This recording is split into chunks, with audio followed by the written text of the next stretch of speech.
Well, friends, very good morning, all of you. Welcome to Success Mantra by J. Malik. I am JP Malik before you.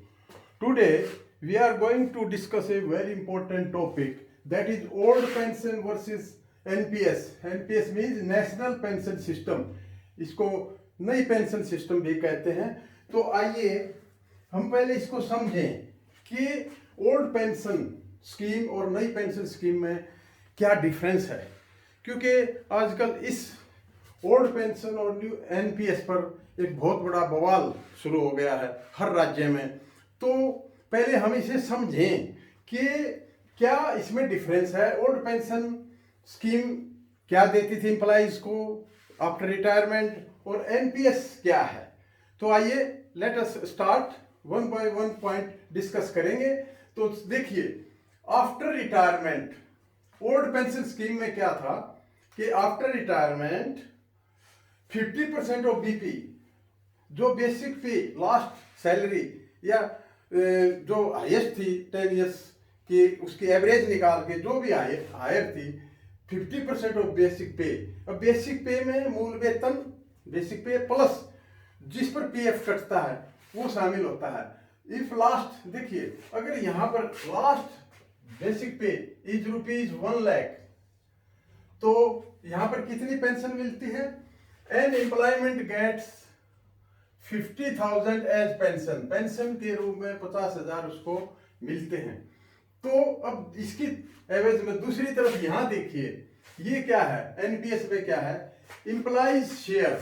देखिए employees का अपना share कटता है 10%, और सरकार ने गवर्नमेंट शेयर 14% किया है. ये भी पहले 10% था. तो कुल मिला के 24% ये शेयर दोनों का बनता है. और इस पर जो इंटरेस्ट मिलता है, तब इस पर जो पेंशन बनेगी, ब्याज जो इससे मिलेगा, उस पर जो पेंशन बनती है वो पेंशन यहाँ मिलती है. और देखिए ब्याज का जो रेट ऑफ इंटरेस्ट है वो depending upon fluctuation of share market. ये शेयर मार्केट से अटैच है.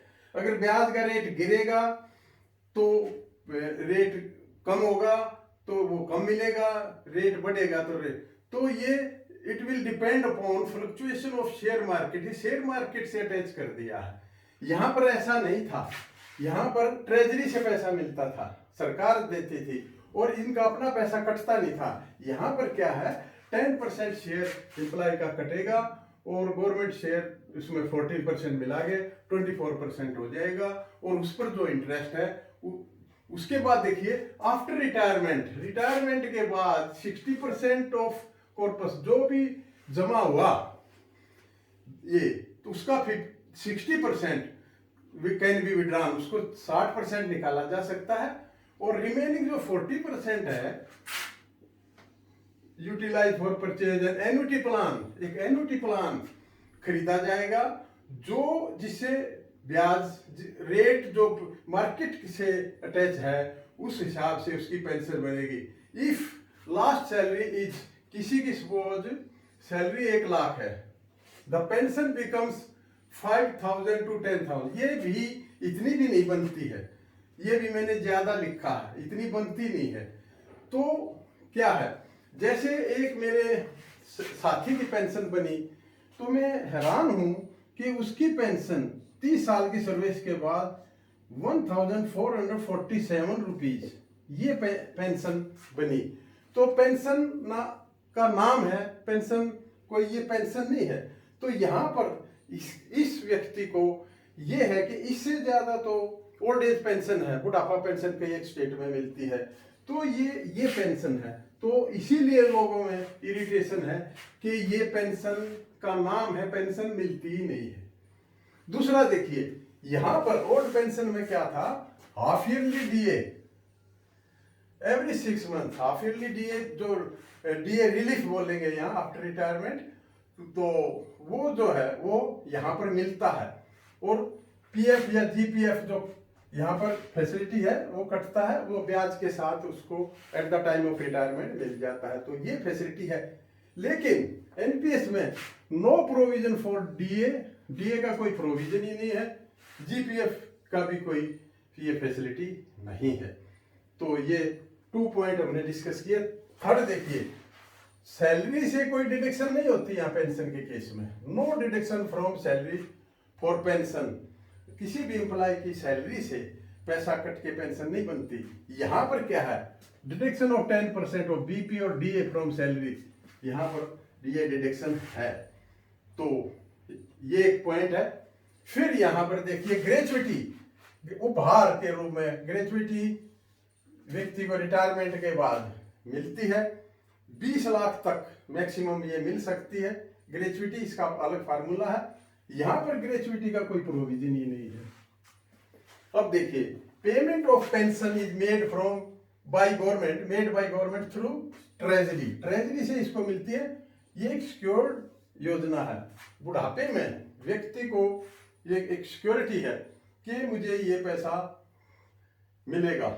यहाँ पर इंक्रीज और डिक्रीज जो है वो pension depend upon share market. यहाँ शेयर मार्केट से हवाले कर दिया गया है। Rate of interest on annuity plan depend upon share market. जो शेयर मार्केट में 6%, 7%, 8% जो ब्याज वो फ्लक्चुएट करेगा वो मिलेगा, तो सर्टेनिटी नहीं है। फिर यहाँ पर मेडिकल फैसिलिटी आफ्टर रिटायरमेंट है।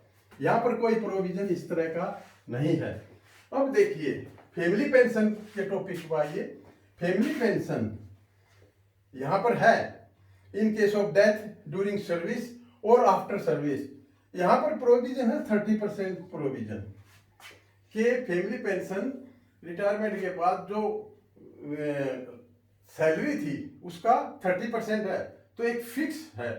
यहाँ पर no such fix provision for family pension. यहाँ पर फैमिली पेंशन का कोई क्लियर प्रोविजन ही नहीं है।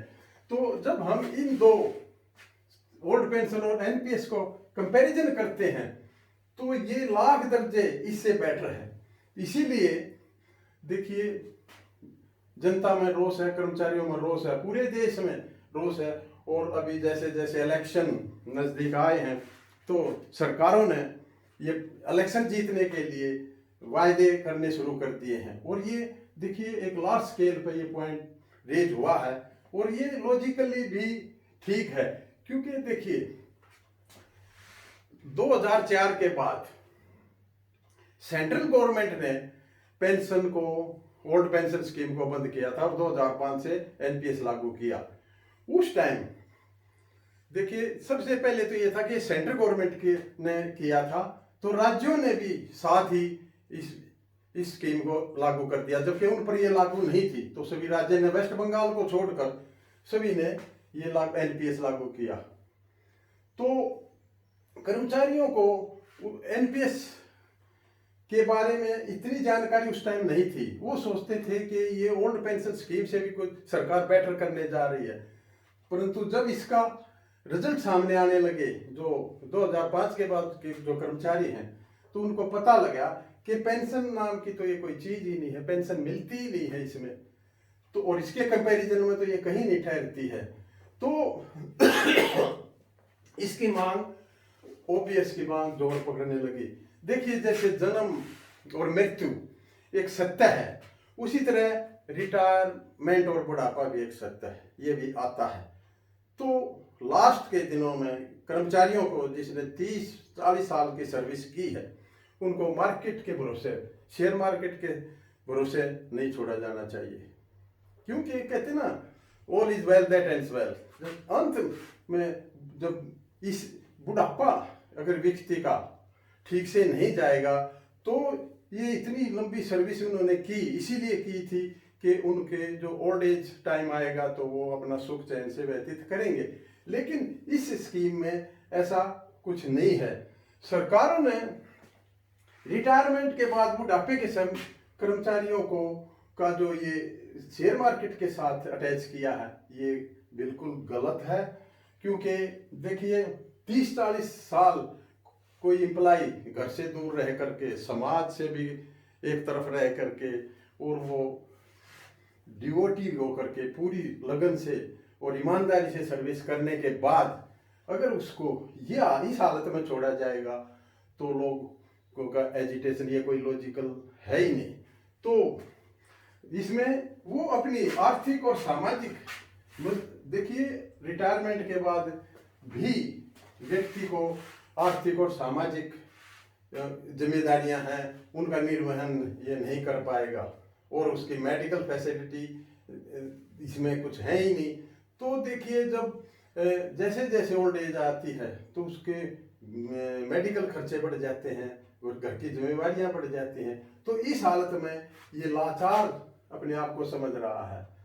तो इसी कारण इसके विरुद्ध सभी राज्यों से अब एक आंदोलन के रूप में लोग खड़े हुए हैं और आवाज उठानी शुरू की है, क्योंकि इस ओल्ड पेंशन स्कीम के मुकाबले ये स्कीम कहीं नहीं ठहरती। जैसे मैंने बताया कि अगर किसी को 30 साल की सर्विस के बाद 1447 रुपये एज ए पेंशन मिले, तो वो क्या ये लॉजिकल है? दूसरी तरफ आप देख रहे हैं कि सरकार में जो हमारे माननीय हैं, जो आदरणीय हैं, जो नेतागण हैं, उन्होंने अपने लिए ओल्ड पेंशन स्कीम रखी है, जबकि उनकी हायर सैलरी और भत्ते आप लोग अच्छी तरह वाकिफ हैं। तो अब देखिए, अब इसके और ये 2024 में जब इलेक्शन आएंगे तो एक बहुत बड़ा ये मुद्दा बनने जा रहा है। और ये पेंशन सरकार को ओल्ड पेंशन स्कीम की, चाहे इसमें कुछ शर्तें लागू की जाएं, लेकिन ये सरकार को देना पड़ेगा, क्योंकि ये पेंशन का जो है इसके बारे में लोगों को शुरू में कोई जानकारी थी नहीं। तो अभी इस पेंशन को लागू एनपीएस को 16-17 साल हो गए हैं, तो इसको अब कैसे किया जाए, तो इसके भी फार्मूले लोग निकालेंगे कि भी जो सरकार ने पैसा दिया है 14% और उसका जो इंटरेस्ट है वो वापस करना पड़ेगा और ओल्ड पेंशन स्कीम लागू करनी पड़ेगी। तो फ्रेंड्स, ये एक जानकारी थी old pension versus NPS new pension scheme में। तो आप इस जानकारी को ज़्यादा से ज़्यादा जानकारों में, लोगों में इसको शेयर करें, और शेयर करने के लिए आपको इस चैनल को सब्सक्राइब करना पड़ेगा, लाइक और शेयर करना पड़ेगा।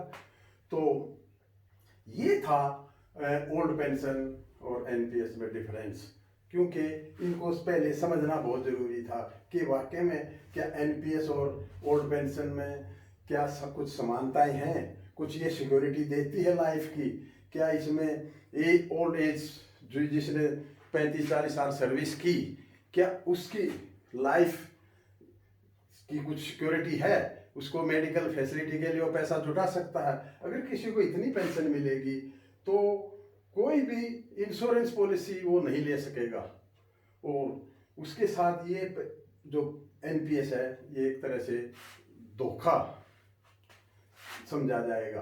तो आइए अब अगले चैनल में, अगले वीडियो में हम इससे रिलेटेड कि सरकार की क्या मजबूरी थी कि ये एनपीएस लागू किया गया, अब इसमें कैसे इस सॉल्यूशन किया जा सकता है, वो हम डिस्कस करेंगे। तो have a nice day, thank you.